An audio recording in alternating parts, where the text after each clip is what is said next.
In this tutorial, we're going to show you how to find the pin for your HP Color LaserJet Pro MFP 3300 printer series. You may require the pin if you need to access some menus on the control panel or even the embedded web server or EWS.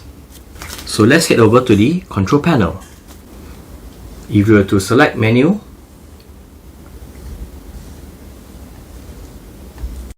if you go to settings and select network, so you can sign in as a printer user. In this case, we will sign in as a device administrator, and you need to enter the password. So here's how to find the password or the pin. The pin can be found on the cartridge access door.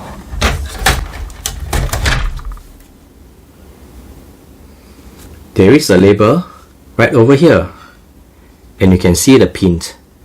Take note of the pin number and key into the control panel.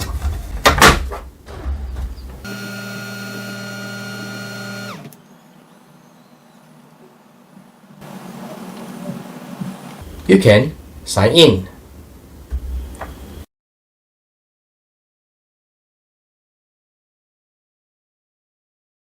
You can sign in and you can access the network settings menu. So this is how you find the pin for your HP Color LaserJet Pro MFP 3300 printer series.